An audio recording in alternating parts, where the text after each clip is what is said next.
kita kali ini tentang mengenai kondisi COVID-19 pada saat ini ya. Mungkin rekan dengar juga sudah mengalami mungkin ada perubahan dalam 1 bulan terakhir. Betul. Bahwa mungkin dengar kalau kasus kita sudah berkurang, kemudian bahkan sudah ditutup fasilitasnya. Iya, fasilitas kita udah ditutup. Kemudian tempat tongkrongan juga sudah mulai rame. Ya. Jadi mungkin sedikit kita update kasus aja. Nah, ya.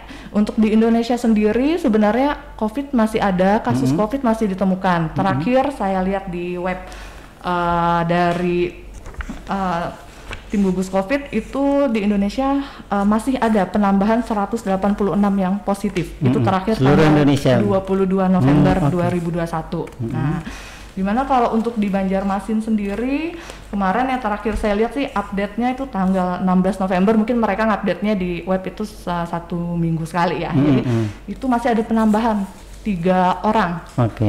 Dalam Banjarmasin ya, Kalimantan Selatan. Ya. Kemudian gimana dengan di Tanah Laut sendiri?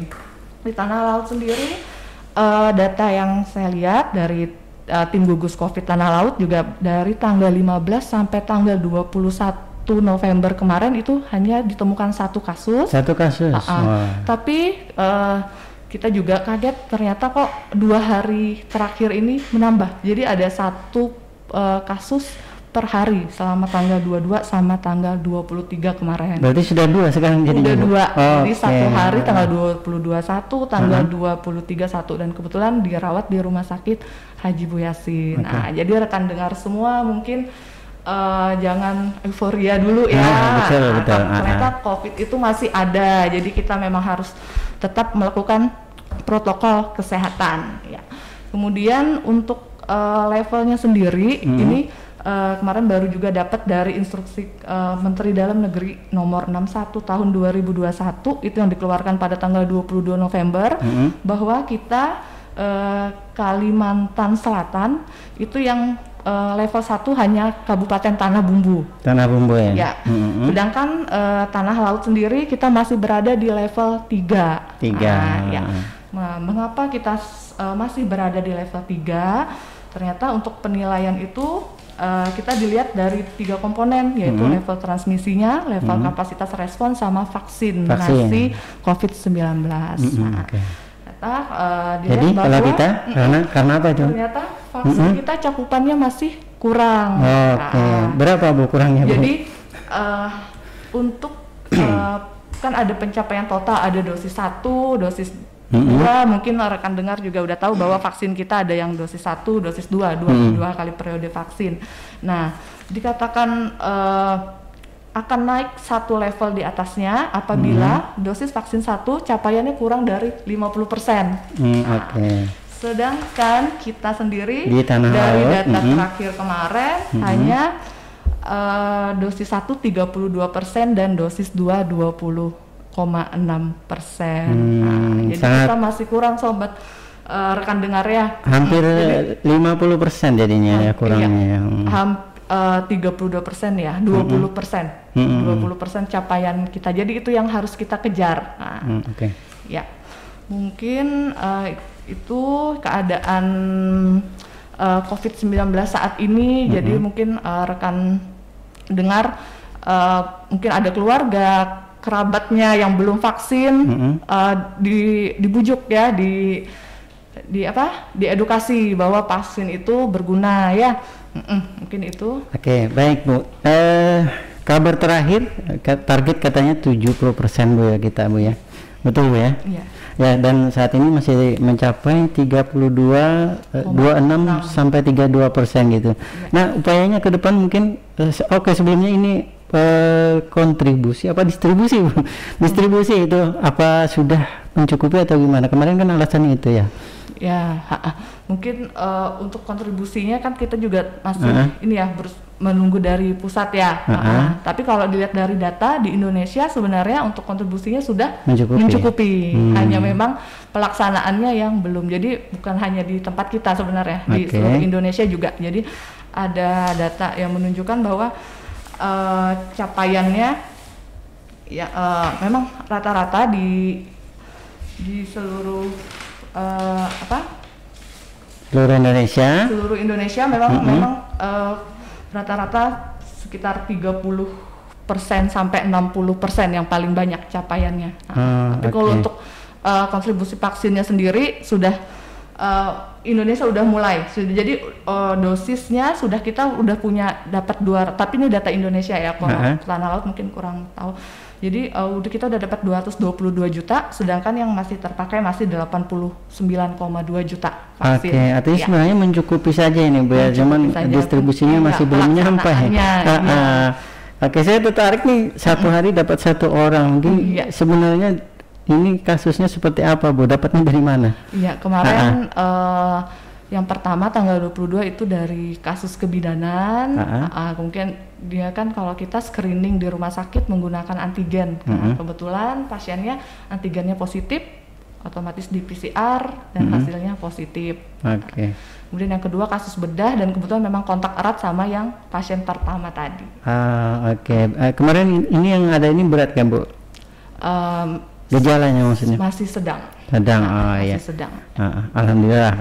Kalau gitu kita semoga tidak bertambah. Nah, kalau mungkin di 2 kasus ini ada kemungkinan lagi nggak Bu nanti di hari-hari berikutnya? Penanganannya seperti apa Bu nanti? Iya benar.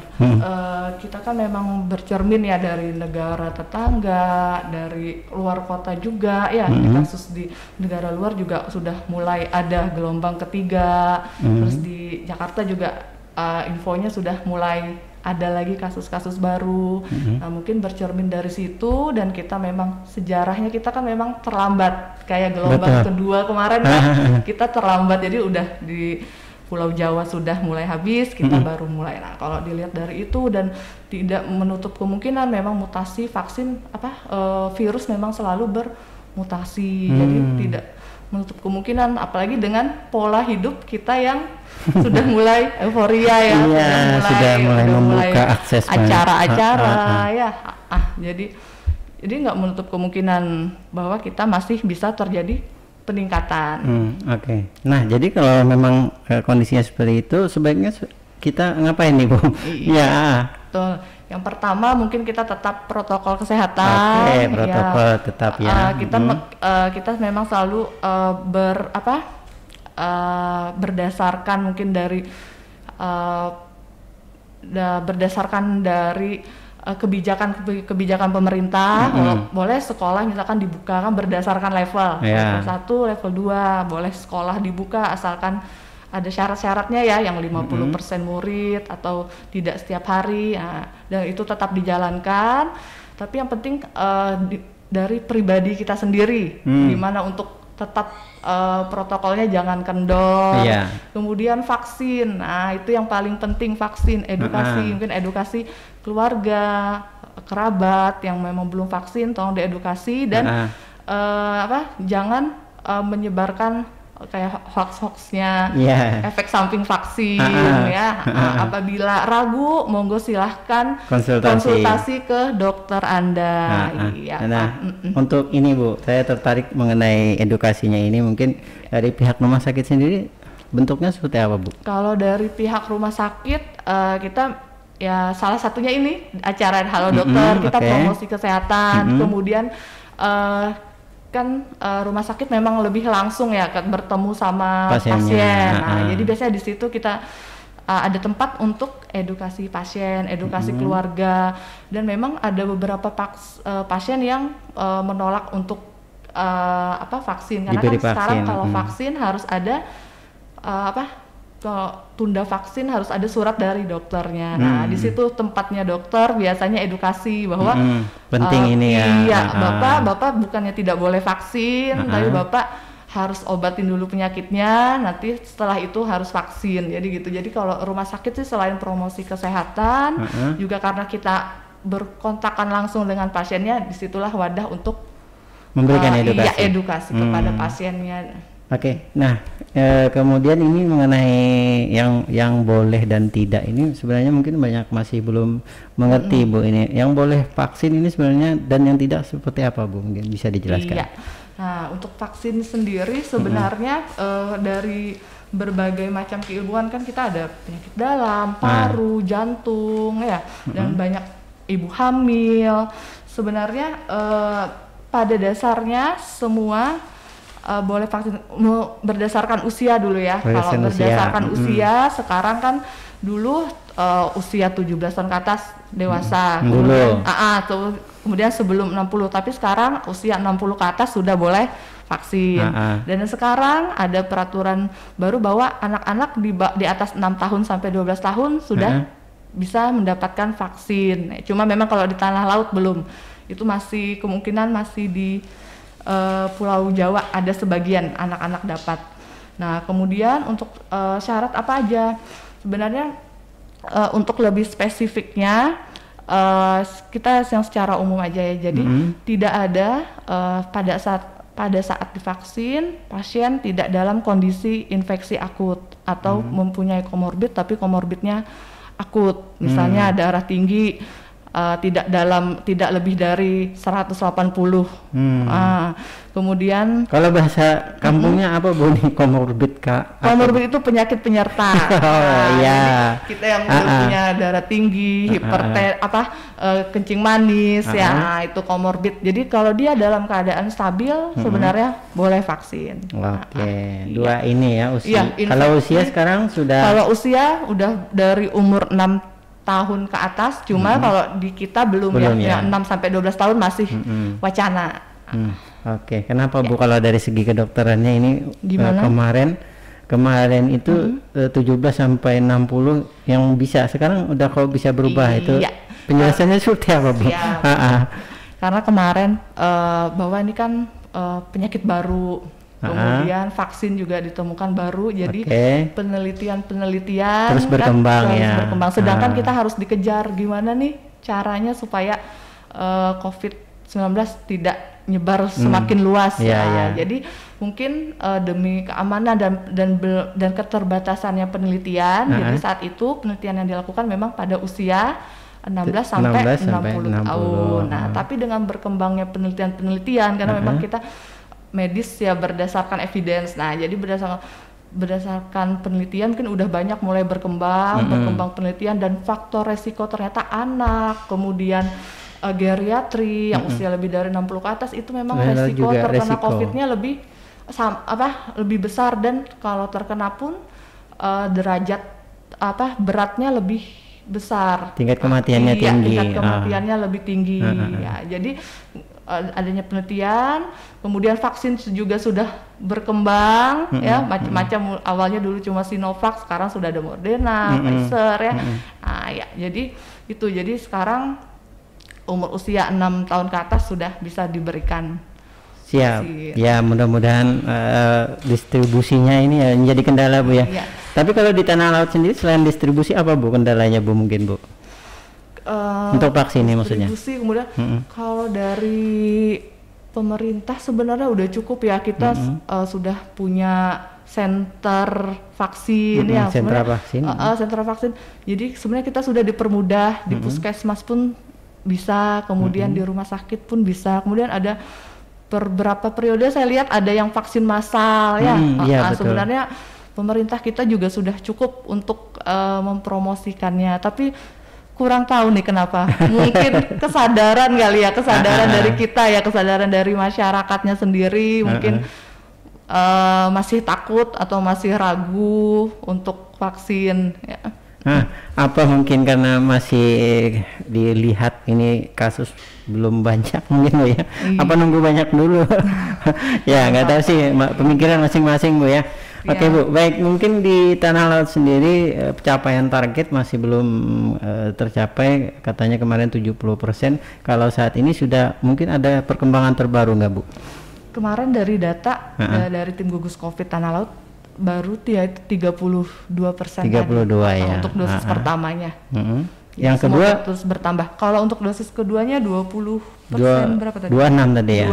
26. Oke. Semoga akan terus meningkat lah biar kita kembali seperti semula. Padahal ini Bu ya udah merambah ke anak-anak sekolah Bu ya. Kemarin kan sehingga bisa kembali tatap muka akhirnya ya.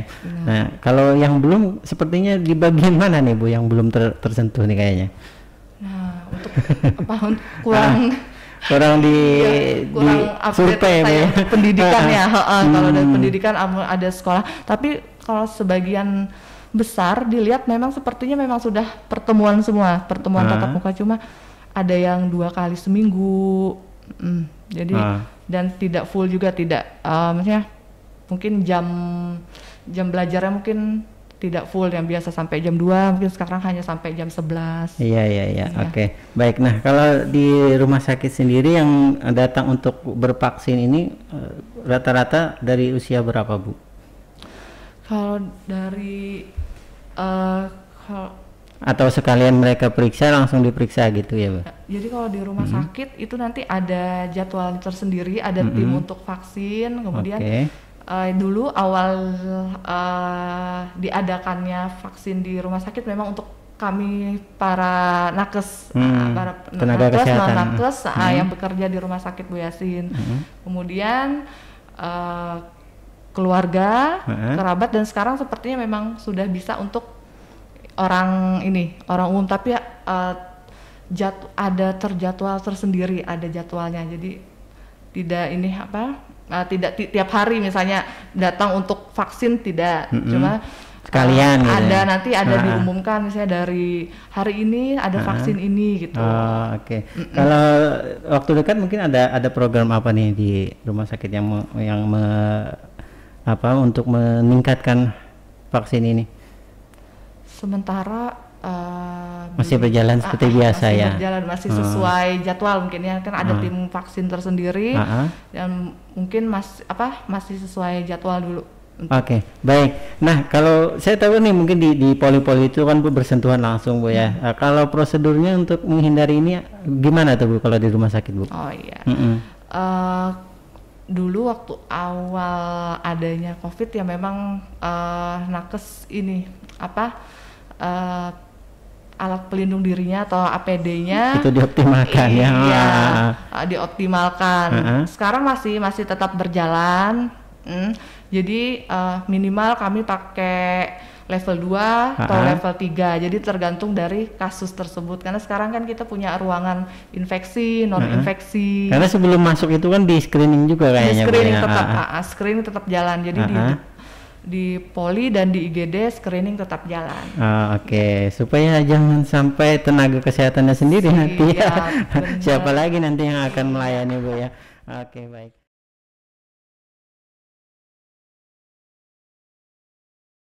Ya, mungkin kita lanjut Bu tentang pembicaraan kita tadi yang tertunda mengenai vaksin tadi Bu. Nah, ini orang yang tidak vaksin, karena ini bahayanya apa Bu? Dan mungkin juga manfaatnya, silakan. Siap. Ya, jadi vaksin itu sebenarnya kan menambah imun, menambah kekebalan tubuh kita, yang mana didapatkan dari sesuatu yang sudah memori di sistem imun kita. Ya, jadi apabila kita sudah divaksin, otomatis tubuh kita akan sudah mengenal memori itu, sehingga apabila kita terkena COVID-19 ya, jadi mengurangi atau tidak terjadi infeksi di dalam tubuh kita. Jadi kalau secara umumnya memang fungsi vaksin sangat banyak ya, terutama supaya tidak tertular. Kedua, akan membentuk herd immunity atau kekebalan tubuh kita sendiri. Kemudian apabila kita sampai terinfeksi pun itu tidak akan derajatnya seberat atau separah dari yang tidak vaksin. Benar sekali. Dan kita jadi melindungi diri sendiri, melindungi orang lain. Kemudian kita yang vaksin saja masih kemungkinan terkena infeksi COVID masih mungkin, apalagi yang tidak vaksin. Iya. Jadi itu. Kalau bahayanya Bu, mungkin? Kalau bahaya dari kalau tidak vaksin? Kalau tidak vaksin ya pertama kita akan mudah terkena, resiko untuk tertularnya lebih besar dibanding yang vaksin ya. Kemudian apabila terinfeksi pun kemungkinan besar derajatnya akan lebih berat. Berarti kebalikannya tadi Bu ya? Iya sih. Oke, ya bagi masyarakat mungkin yang belum vaksin ini segera saja kalau untuk vaksinasi ini bisa didapatkan di mana saja Bu ya? Iya. Di mana kalau sekarang? Kalau sekarang kita punya yang ex rumah sakit Bu Yasin yang dulu, di sana ada sentralnya vaksin, kemudian di puskesmas terdekat, ya di rumah sakit sendiri bisa untuk vaksin. Kemudian sering diadakan oleh pemerintah vaksin massal. Nah, mungkin kita bisa mudah sekarang sebenarnya pemerintah udah cukup mempromosikan, cukup memfasilitasi. Oke, dan catatan semuanya gratis Bu ya? Gratis untuk vaksin gratis. Iya, untuk vaksin masih gratis. Mumpung masih gratis. Kalau nanti mungkin nggak bisa berbayar. Belum tahu ke depannya. Belum tahu nanti. Oke, baik. Nah, kita mungkin beralih sedikit ini mengenai kalau tadi kita membahas vaksin ya. Kalau dulu rame ini pasiennya banyak sekali Bu ya. Iya. Sekarang mungkin kabarnya gimana Bu? Mereka apakah masih periksa-periksa atau mungkin masih ada keluhan-keluhan atau gimana Bu? Jadi pasien atau penyintas COVID ya, COVID memang suatu yang penyakit yang unik ya. Jadi ada sebagian yang kita kenal mungkin OTG, tidak ada gejala dari awal. Kemudian ada yang dari ringan sampai berat. Nah, kalau dari berdasarkan pengalaman di Rumah Sakit Haji Bu Yasin, pasien dengan gejala yang dirawat dengan gejala sedang sampai berat itu memang mereka memiliki gejala sisa. Nah, jadi mungkin maksudnya gimana Bu? Rekan dengar yang mungkin penyintas COVID mungkin ada yang merasakan ya. Jadi keluar dari rumah sakit pun masih ada gejala seperti batuk, sesak napas, kemudian mudah lelah, nyeri dada, cemas. Nah, jadi itu kita sebutnya memang long COVID. Namanya mungkin, long COVID mungkin rekan dengar juga sering dengar ya di media baca apa itu long COVID. Nah ya, jadi long COVID itu sebenarnya pasien udah kita nyatakan sembuh, mau itu berdasarkan hasil PCR-nya negatif ataupun hasil PCR positif, tapi atas pertimbangan tertentu dari DPJP dari dokter yang merawat baru dinyatakan sembuh, tetapi masih memiliki gejala sisa. Iya, masih gejala sisa itu. Jadi memang yang paling banyak itu seperti rasa cemas, kemudian batuk, sesak nafas. Jadi pasien biasanya tetap rutin kontrol ke poli itu dengan keluhan serupa tadi. Kalau rasa cemas ini apakah mungkin dampak dari popularitasnya COVID ini mungkin atau apa Bu? Sebabnya apa itu? Iya. Jadi memang kalau COVID juga kan tidak menyerang sistem pernapasan. Dia COVID sistemnya menyerang semua. Ada, iya benar. Termasuk memorinya juga. Termasuk di otak juga, kemudian di jantung. Yang paling banyak mungkin yang kita tahu mungkin paru ya, sesak dan batuknya. Sebenarnya tidak. Jadi kelemahan di otot-otot itu juga. Jadi dia memang sistem inflamasinya dia menyerang secara sistemik. Jadi memang keluhan pasien bermacam-macam dan gejala sisa pun long COVID pun juga bermacam-macam. Memang yang paling banyak itu kalau terlihat cemas sama kelemahan otot. Kelemahan otot. Kalau nggak diatasi ini berbahaya nggak Bu? Tergantung kondisi tubuh seseorang. Apabila dia mempunyai komorbid atau faktor usia, faktor lingkungan, itu bisa jadi pemicu semakin perburukan. Tapi kalau dia pola hidupnya sehat, kemudian tidak ada penyakit penyerta, kemudian usianya juga masih muda, jadi untuk perbaikan inflamasinya, sistem imunnya masih bagus, akan cepat untuk melawan inflamasi yang disebabkan oleh si COVID tadi. Iya. Jadi dampaknya ke sistem imun tubuh masing-masing, benar. Dan pola hidup sehatnya Bu ya. Benar. Jadi masyarakat yang khususnya mungkin yang pernah terpapar ini Bu ya, apa tadi sebutannya penyintas COVID. Ini harus tetap periksa terus Bu ya. Iya benar. Kalau di ini disediakan nggak Bu untuk pasien penyintas ini untuk pemeriksaannya di rumah sakit ada nggak Bu? Kalau di Poli kita nerima semua pasien mau penyintas COVID dengan gejala long COVID kita terima. Jadi misalkan tergantung, jadi apa dia kecemasnya mungkin nanti ke spesialis jiwa, atau kelemahan ototnya nanti ke spesialis rekam medik, atau dia ke jantungnya atau ke parunya, nanti sesuai keluhannya dengan, ya. Iya, sesuai dengan keluhannya masing-masing. Iya, artinya tidak perlu cemas ya. Tidak perlu cemas buat para pasca yang pernah terkena COVID sendiri, mungkin pasti ada Bu ya. Iya benar. Jangan pasti kaget. Sering pasien datang, "Dok, saya sudah 6 bulan yang lalu kena COVID kok sekarang masih batuk." Nah, jadi banyak ada seperti itu ya. Banyak yang seperti itu. Kita periksa ronsennya bagus. Jadi mungkin memang ada faktor inflamasi yang masih bekerja di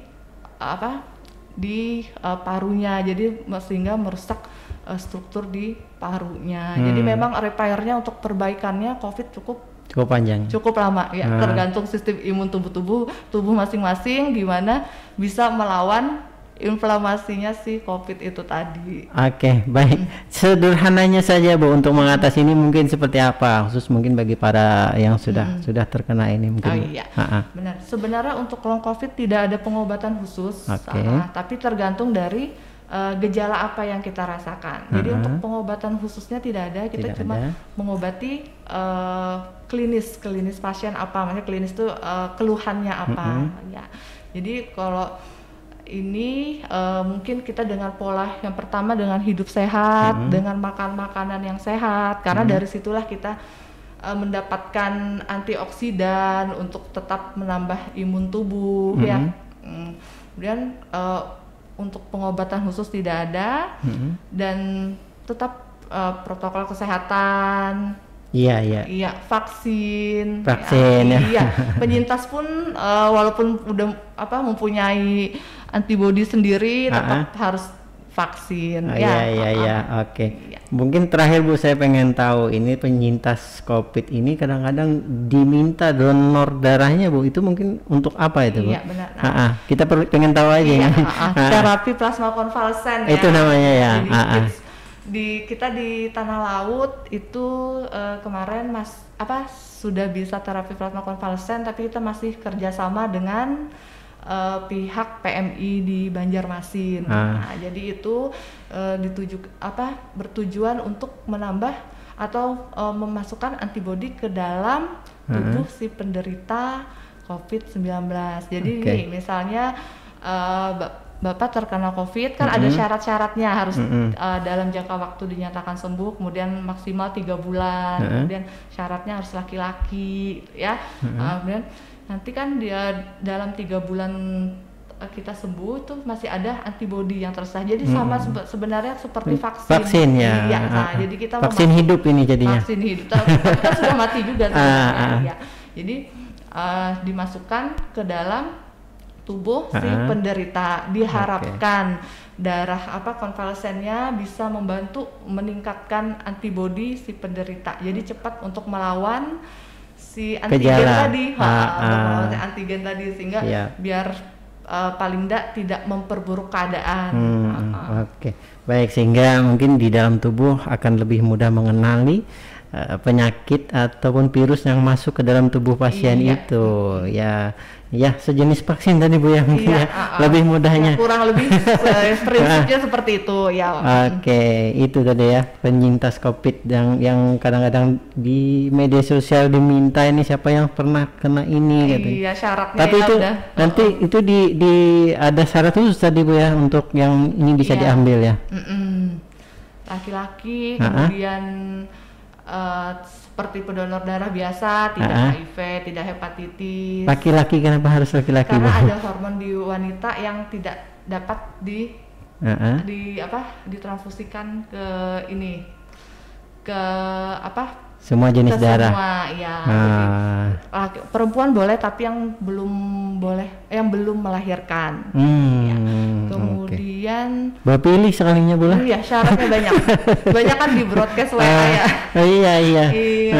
Baik Bu, mungkin terakhir pesan aja nih Bu, mungkin buat masyarakat atau mungkin buat teman-teman yang bekerja di tenaga kesehatan. Silakan Bu. Ya, terima kasih. Mungkin di sini saya sekalian mewakili dari Rumah Sakit Haji Bu Yasin, mau menginfokan ya, Bapak ya, sekalian menginfokan bahwa mulai tanggal 1 Desember 2021 nanti poli pelayanan, semua poli dari penyakit dalam, paru, jantung, semua akan buka dari hari Senin sampai Sabtu. Senin sampai Sabtu. Yang tadinya Senin sampai Jumat, sekarang kembali seperti tambah 1 hari normal lagi, seperti sebelum pandemi. Jadi Senin sampai Sabtu. Kalau Minggu? Minggu ke OGD aja. Libur. Iya, kalau Minggu IGD 24 jam ya. Oke. Kemudian di Rumah Sakit Haji Bu Yasin juga sekarang sudah ada pelayanan baru, yaitu hemodialisa. Mungkin rekan dengar sering dengar cuci darah. Nah, itu. Jadi kita sekarang sudah punya unit itu ya. Unit hemodialisa. Jadi kerabatnya atau tetangganya yang biasa cuci darah di Banjarmasin sekarang sudah bisa dilakukan di Rumah Sakit Haji Bu Yasin. Wow, luar biasa Bu ya. Iya. Kemudian sekalian mewakili dari ID Tala, kita cuma berpesan rekan dengar, teman-teman di Tanah Laut, walaupun kasus kita sudah berkurang, kemudian tempat fasilitas umum juga sudah mulai dibuka, tapi kita tetap jangan euforia dulu. Euforia kalau bahasa Banjarnya jangan bersenang-senang dulu, karena jangan kehimungan ya dulu. Iya, jangan kehimungan. Apalagi kita yang sejarahnya kita selalu telat ya. Betul. Di Jawa dulu, luar negeri dulu, baru kita. Jadi kita tetap protokol kesehatan, kemudian vaksin, tetap ya vaksin. Orang tuanya dibujuk, keluarganya jangan lupa vaksin, kemudian itu mungkin agar ya semoga kita cepat pulih, kemudian perekonomian kita cepat pulih, pendidikan kita, pembangunan kita ya, mungkin itu yang bisa saya sampaikan. Baik, makasih luar biasa nih ya perbincangan kita hari ini mengenai vaksin dan juga pasca pasien COVID. Ya, karena banyak yang belum tahu harus ngapain dan apa yang akan terjadi sesudah terjangkit COVID ini ya, walaupun sudah sembuh gitu Bu ya. Ya, intinya tadi pola hidup sehat, dan protokol kesehatan, vaksinnya ada 3 ya yang perlu diingat buat kita semua tentunya. Baik, makasih banyak Bu sudah hadir di studio kami, dan silahkan mungkin nanti kalau masih ada informasi yang mau disampaikan datang lagi ke studio Tuntung Pandang untuk memberikan informasi.